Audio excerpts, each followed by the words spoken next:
All right, we're here with Guy Falzerano from Rainbow Academy and also the legislative arm of the New Jersey Child Care Association. Guy, I know you have a lot of contact with Trenton and the issues that come up with early childhood education. What are some of the key legislative issues, or one of the key things that you think we are dealing with now? I think one of the main issues that we're dealing with right now is that people recognize that early childhood education is very important. We want to get children who are 3, 4, and 5-year-olds to get everybody have the same advantages. So a lot of legislators are looking at how do they make that happen. I think part of the problem is people are just looking at how do we make it happen, but not how do we make it happen cost effectively and with the best level of quality. So I think the best way to do it is not to move it into the public school system, because that will only exacerbate the problems that we have right now with the public teachers pension fund. Right now that's over $50 billion, and it's getting worse. Putting more teachers in to provide services for 3, 4, and 5-year-olds is only going to make that pension fund deficit a lot higher. So I think there's other ways that we can do this. Probably one of the best ways that I can think of would be using community-based providers, working in conjunction with local school districts to be able to provide services to the children who need it. That would be a real advantage also, I think, for families, because they could then go to the school where they work, or take their children where they work, where they live, or where grandma is, and they have a lot more options than if they just get funneled into the public school system. I agree, and public school system does a fine job for the most part, but they just can't provide, or they're just not tuned in to the level of care that we provide as a community-based provider.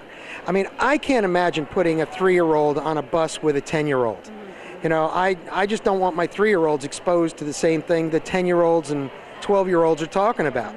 So I just think going in that direction is just not the right approach. It's not the way we want to educate our children. And I think one of the things that you've spoke about before too that's so important is the quality of care that we provide. I know for myself, for my own children, when they went to preschool, I talked to the preschool teacher every single day. And my biggest shock going to public school was that all of a sudden, twice a year, if you're lucky, you get to speak with the teacher. And I think we provide a different kind of service for families than the public school can do. I agree. We have a business that's not like any other business. We see our customers, and we have multiple customers. The customers are the children, the parents, sometimes the grandparents, and other extended family members like aunts and uncles, and we see them twice a day, every day. That doesn't happen in the public school system. When a parent has an issue that they would like to talk about with their teacher, they can't get an audience with a public school teacher. It just doesn't happen. With us, they're talking to their teachers. They understand what's going on at home, and the parents understand what's going on in our center. We're all about building strong relationships, and that's just not what the public school system is all about.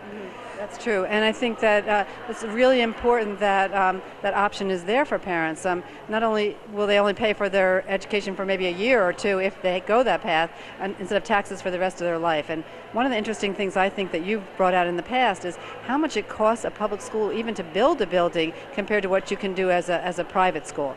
Can you tell a little bit about that? Well, without getting into all the gory numbers, typically we can build a school for 25% of what it would cost the public school system to build that same school. For whatever reason, and they've got all their reasons why they spend more money to do that, but all that translates into higher taxes.